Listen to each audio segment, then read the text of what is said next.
Hello and welcome to For Vaginas Only, the podcast about everything female.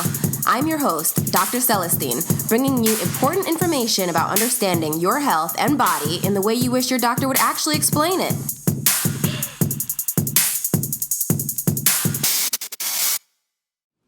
Hello, everybody, and welcome to another episode of For Vaginas Only. In this episode, we are going to talk about how to become a physician.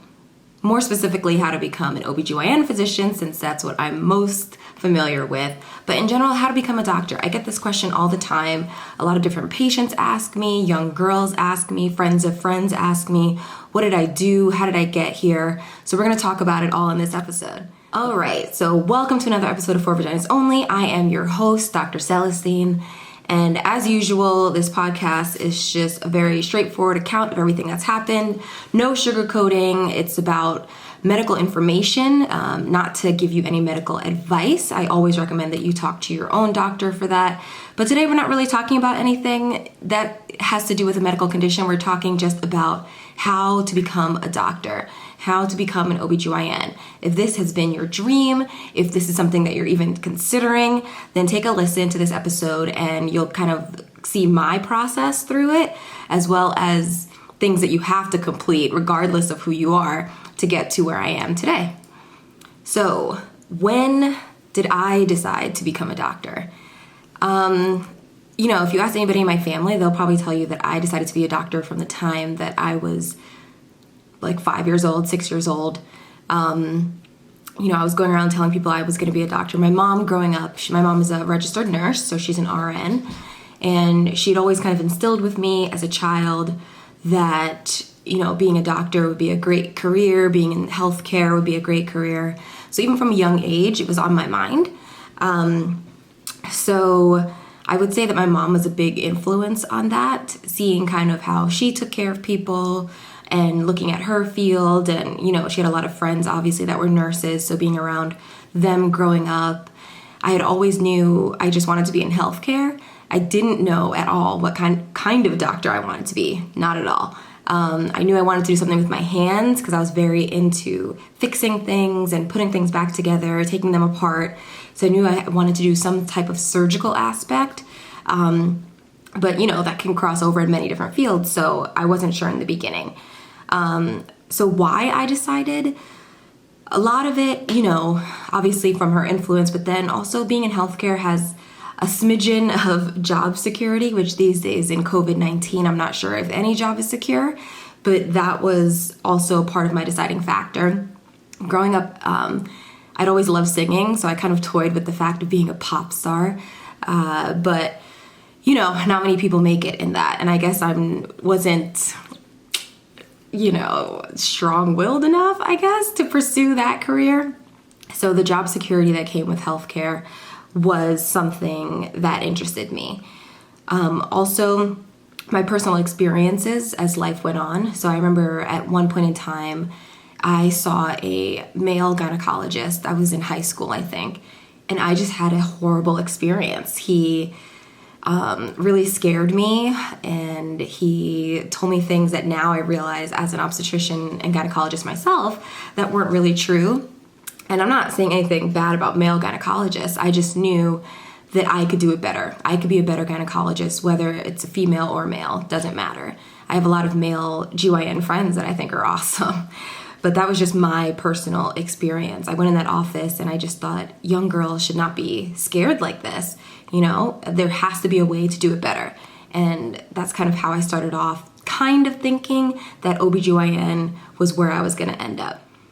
Okay, so that was kind of my personal journey, my steps into thinking of where I wanted to be, what I wanted to be, and how I started to wrap my mind around this long, long journey. But going back from the beginning, I think let's go through the steps in terms of high school, college, medical school, so that we can kind of lay the groundwork for the basics on how to become a doctor and a gynecologist. So first off, you have to complete high school with a good GPA or good grade point average. So mine was 4.21 in high school, which was a weighted GPA because it took my course complexity into consideration, because I did some AP courses and things like that. But it doesn't have to be exactly that GPA, but you just definitely have to get a good GPA so that you can get into a good college. Also in high school, I feel like it's where you can explore some of, if you truly like healthcare. For me, a lot of that came in taking science courses. I loved biology. My favorite class, which unfortunately I didn't take until senior year of high school, was human anatomy and physiology. And I just loved that class. I've just never been in a class up to that point where I didn't feel like studying was a burden. Like I loved opening the book. I love reading about human anatomy and physiology. It was just amazing. Anyway, that's just me. So getting a good GPA, taking science courses, and also obviously taking the SAT or ACT and getting a good score. So back in my day, the SAT scoring was quite different. So I actually had to look up what is going on with the SAT scores these days, and what's a good score that's considered good enough to get into a good college. So good is basically getting in the 80th or 90th percentile for the SAT or ACT. For me, I think back in my SAT scoring days, I got somewhere around like a 1200 or 1300 SAT score, which was actually maybe a little bit above average, I think, at the time. And for ACT, the scoring is from 1 to 36, and the average is about like 20 to 21. So ideally, just getting a little bit above average is considered really good for getting into a good college. So that's what I would recommend. Also in high school, doing a lot of extracurricular activities, doing a lot of clubs, out of school activities. I did a lot of stuff with beach cleanings and outreach and kind of healthcare seminars and things like that in high school. And also, jumping back to the SAT really quick, I did a review course. So the one I did was Princeton Review, and if you want to go on to there, it can be at princetonreview.com, and you can check them out and see if that might be something that works for you. So once I got a good SAT score and I applied to college, I applied high, I applied low, I applied in between. To give an example, I applied to Princeton University, and I also applied to University of Delaware. I applied kind of all over. And college to me was where it kind of really started, where I had to know early on what I wanted to do, why I was there, so that I could stay focused and I can achieve my goal. That's me personally. I know some people decide on things later in college, but I kind of came into college knowing that I was going to be a doctor. At this point, I was like, this is what's happening. So it was a little easier for me, I think, to create coursework and things like that to make sure that I have the right courses to apply to medical school and the right grades to apply to medical school. So I actually ended up going to college at the Pennsylvania State University, or Penn State. Best school in the world, side plug.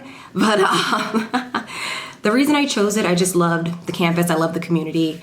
I went there for a visit when I was in high school, and I just felt like I fit in. So I think what's important is that you find a place that you can take the right courses to get into medical school, and that you feel comfortable and it's a good learning environment, because a lot of these courses in college are harder and you really need to focus. You really need to find that group of people that you can study with that have the same goals as you, and that was a huge thing for me in college. So shout out to you guys that were there. You know who I'm talking about.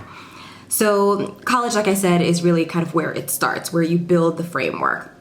You can technically be any major that you want in college, but you have to complete certain courses that are required for medical school admission.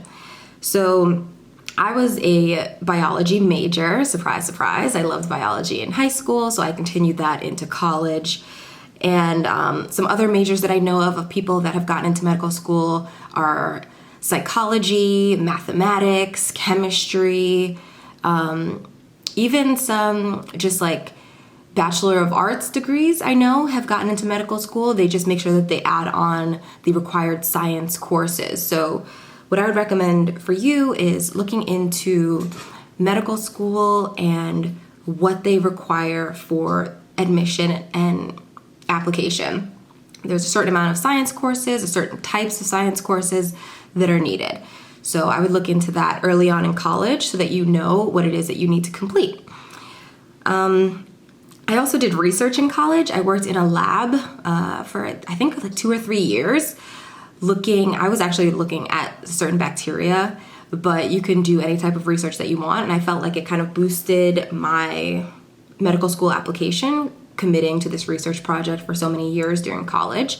So it was kind of an extracurricular activity for my college going into my med school application, if that makes sense.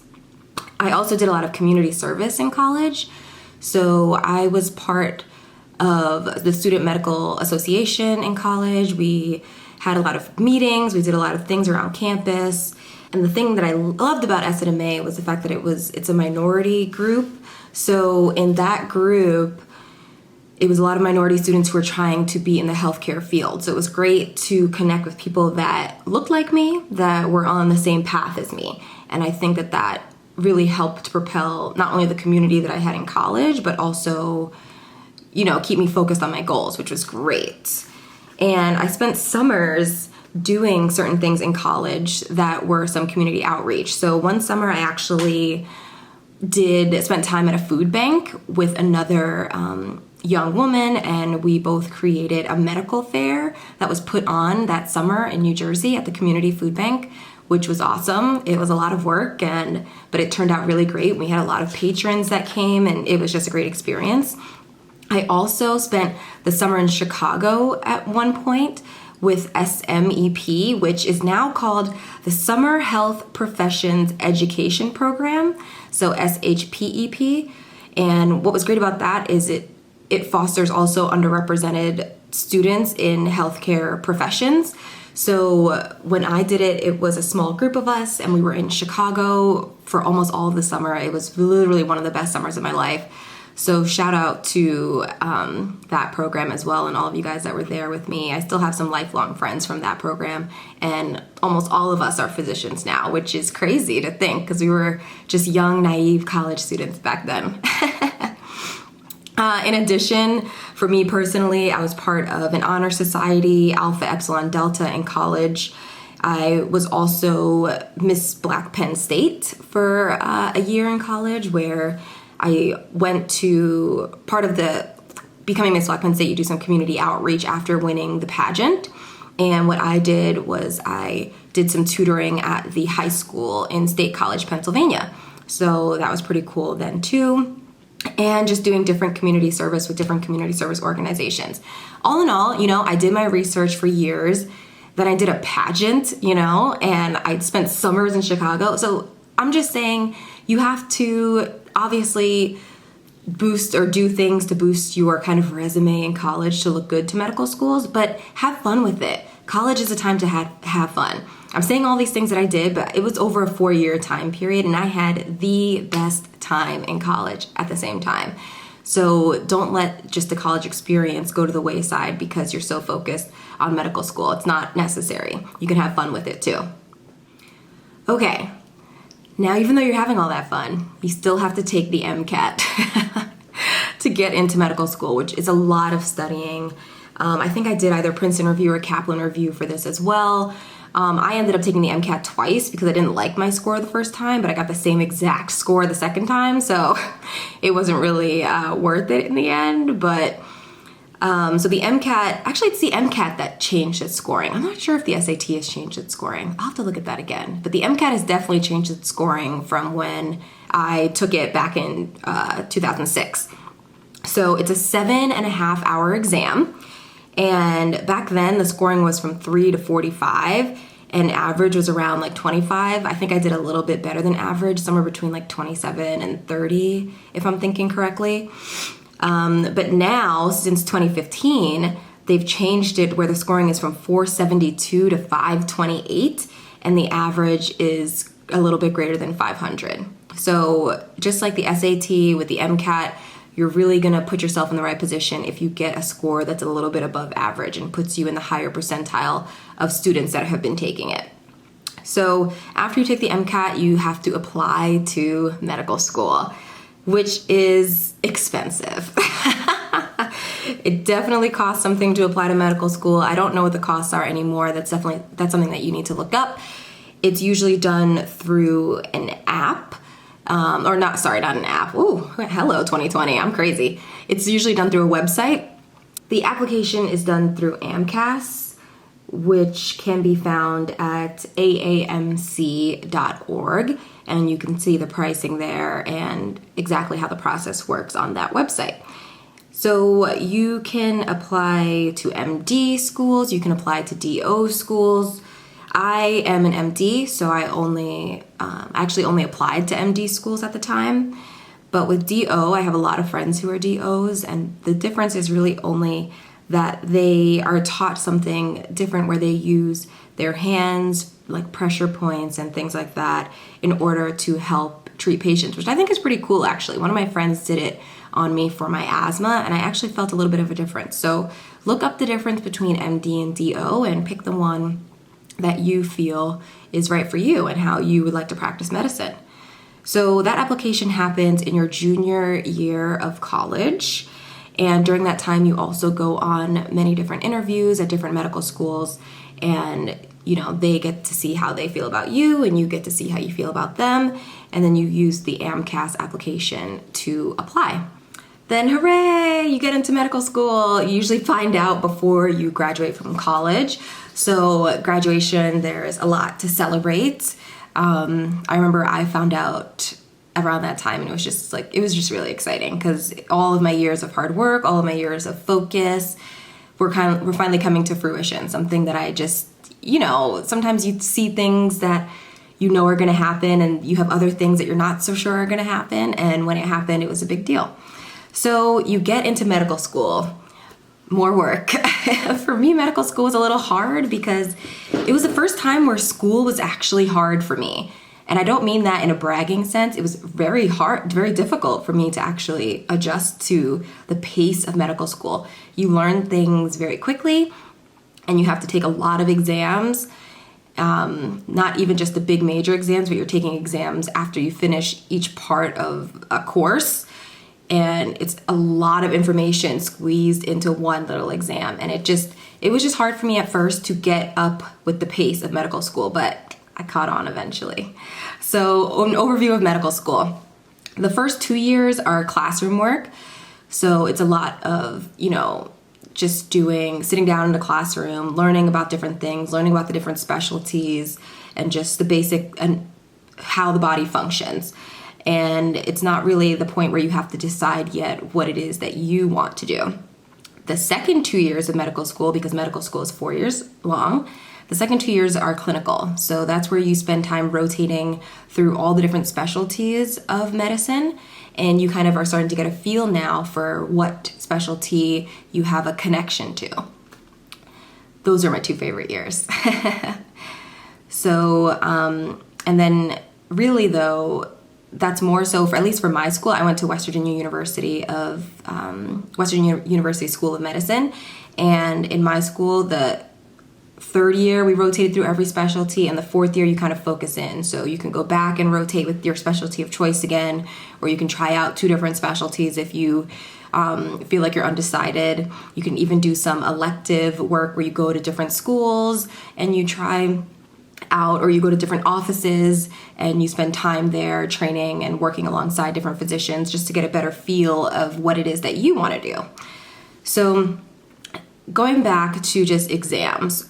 So during year 1 and 2, you have an exam, like I said, after each course. And then in years 3 especially, that's how they did it at WVU, we had exams after each rotation. So we would have what we called shelf exams for obstetrics and gynecology when you're done with that rotation. Then you would have a shelf exam for family medicine, a shelf exam for internal medicine. Those can be pretty difficult. I did really well on the OB one, I think because I had kind of my heart was connected to the specialty once I actually rotated through it.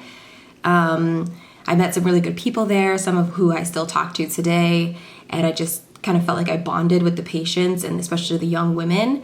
And I just did really well on that shelf exam. I think I got like the 99th percentile. It was crazy. So it goes to show you, even if you go back to my high school days, when I really connect with something, it's actually easier for me to do better in it. But if I'm not connecting, it's so hard. So anyway, then you have to also pass the USMLE tests. There is step 1, step 2, and step 3 that you have to complete in all. Step 1 and step 2 you actually complete during medical school. So step 1 is done at the end of year 2 in medical school, and that is more of a basic science exam. To me, that was the hardest one. It really is basic science, like Krebs cycle, all of those things that I don't remember any longer. They were on the step 1 exam. In step 2, rather, you take it the 4th year of medical school, and it's more of a clinical exam, which I found way easier. It was actually about patient care. It's actually about diagnosing different conditions and treatments for different conditions, and that one was much easier for me personally. Then you apply to residency.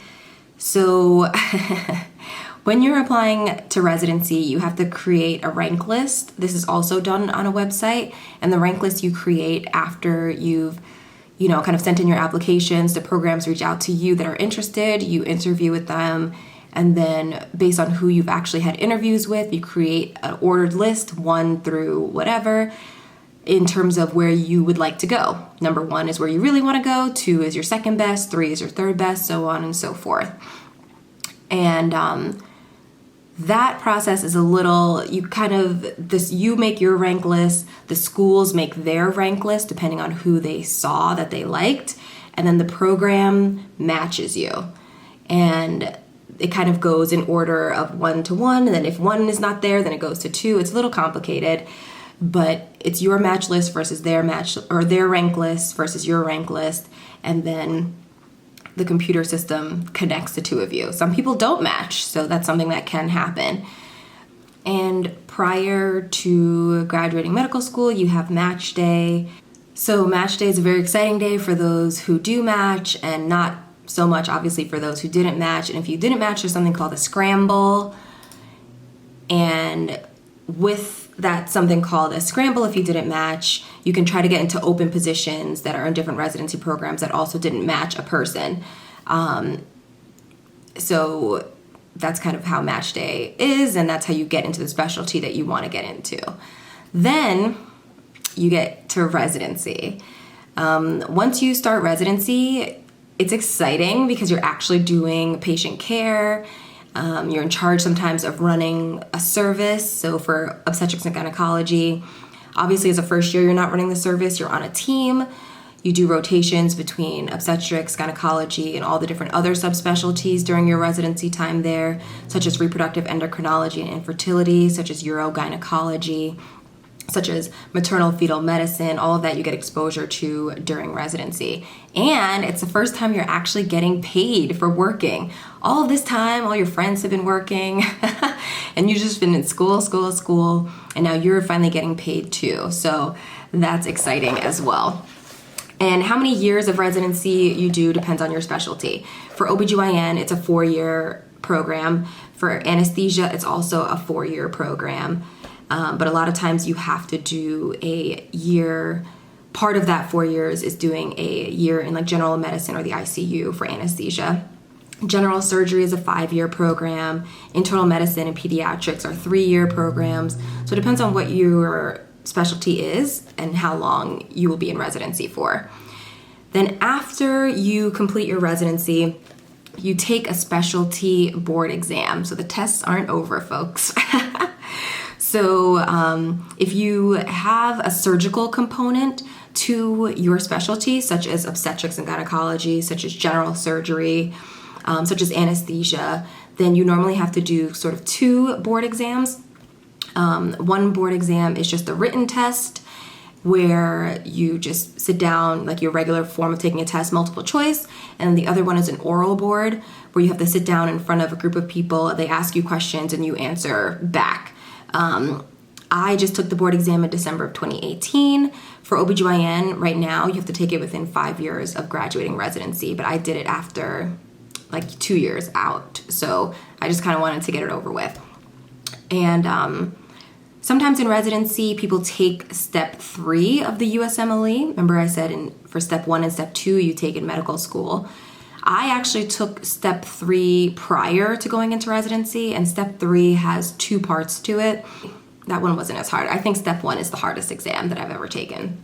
So overall, after you finish step 3, then you do your residency, then you do your specialty board exam, plus or minus a oral exam, and then you're free. Then you're done. Unless, of course, you go into a fellowship, and then you have a few more kind of clinical rotations that you have to do for a few years, depending on which fellowship you chose, and then other tests for that fellowship. But I don't know much about that because I didn't do a fellowship.